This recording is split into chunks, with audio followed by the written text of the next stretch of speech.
নমস্কার, আমি ডক্টর অঙ্কিতা চক্রবর্তী বলছি। আপনারা দেখছেন ঋষি কথা। আচ্ছা, আমি যে প্রোগ্রামটা শুরু করেছি পুজো উপলক্ষে, দুর্গাপুজো উপলক্ষে, আ এতদিনে আপনারা তো জেনেই গেছেন। আমাকে আর নতুন করে ইন্ট্রোডাকশন দেওয়ার আর দরকার হচ্ছে না।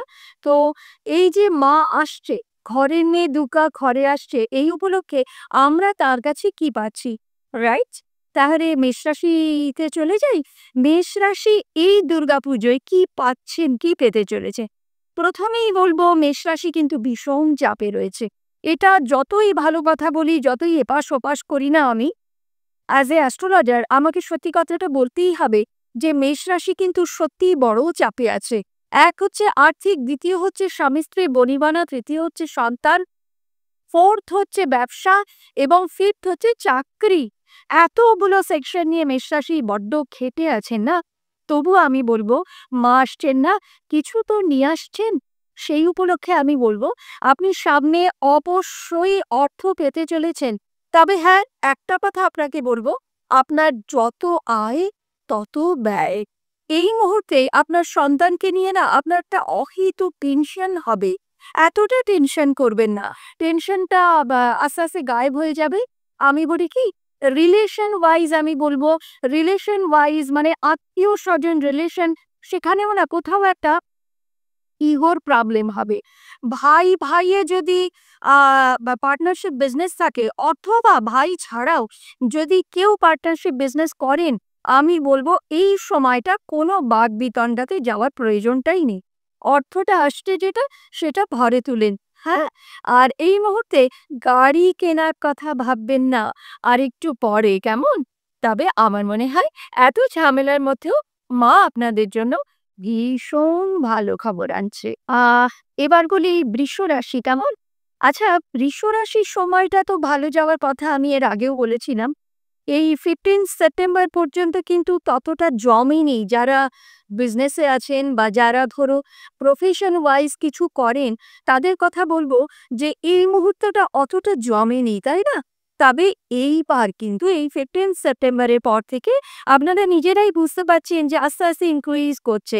টাকা-পয়সার জায়গাটা অনেক বাড়ছে। কেন বলুন তো? মা আসছে।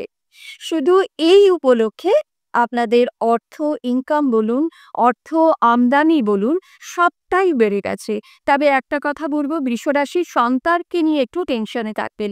আর আরেকটা জিনিস বলব, বৃষরাশির ক্ষেত্রে আ ছেলের বউ অথবা মেয়ের জামাই, এদের দুজনের সঙ্গে একটু অ্যাডজাস্ট করুন, কেমন? সবাই তো সবসময় মনের মতন হয় না, তাই না? তবে এবার বলব বৃষরাশির ক্ষেত্রে ভ্রমণের জায়গাটা বোধহয় একটু স্থগিত রইল। হয়তো প্ল্যান করেছেন যাবেন, তবে সম্ভবত পুজোর পর, তাই না? পুজোয় এবার বাড়িতেই। তবে বৃষরাশির সবথেকে আমি যেটা ভালো দেখতে পাচ্ছি, আর্থিক দিক থেকে যথেষ্ট ভালো। আর কাজকর্মের দিক থেকেও আমি বলব ভালোই রয়েছে। তবে রিলেশন ওয়াইজ আমি বলব একটু ম্যানেজ করুন। কেন বলুন তো? মা আসছেন না। এবার বলি মিথুন রাশি। এই দুর্গাপুজোর দিনগুলো কেমন কাটবে মিথুন রাশি? প্রথমেই বলবো মিথুন রাশি না ভীষণ হিচিকিচি হয়ে রয়েছে। মানে ভীষণ ইরিটেটিং লাগছে না? সবকিছু নিয়ে একটা কোথায় যেন একটা ঘাঁটা। মানে আচ্ছা, মিথুন রাশির ক্ষেত্রে একটা কথা জিজ্ঞাসা করি যে আপনার মায়ের শরীর ঠিক আছে?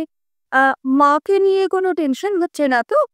মিথুন রাশি কিন্তু ভালো ঘটনা হওয়ার কথা, মানে বাড়ি ঘরদোর জনিত কিংবা চট করে একটা গাড়ি কেনার মতন কন্ডিশন হতে পারে। তা সত্ত্বেও বলবো মিথুন রাশি কোথাও যেন একটা, মানে ওই একটা স্বস্তি নেই। মানে একটা কোথায় যেন একটা প্রবলেম, একটা অস্বস্তি থেকেই যাচ্ছে। তবুও আমি একটা কথা বলবো, মা আসছেন না? সেই উপলক্ষে মিথুন রাশির ক্ষেত্রে আমি বলবো যে বেশ কিছু লোড আপনাকে মাথায় নিতে হচ্ছে। রাইট? লোডটা কিসের বলুন তো? আর্থিক। এবং এই আপনি ভাবছেন যে এই যে এতগুলো লোড আমায় নিতে হবে, অর্থের সংস্থানটা হবে তো? আলবাত হবে। নিশ্চয়ই হবে। আপনি নিশ্চিন্তে থাকুন। মিথুন রাশিকে বলব কোনো ঝামেলায় যাবেন না, কোনো তর্ক বাকবিতণ্ডায় যাবেন না। শরীরটাকে একটু খেয়াল রাখুন আর খুব আনন্দ করুন। কেন বলুন তো? মা আসছেন না?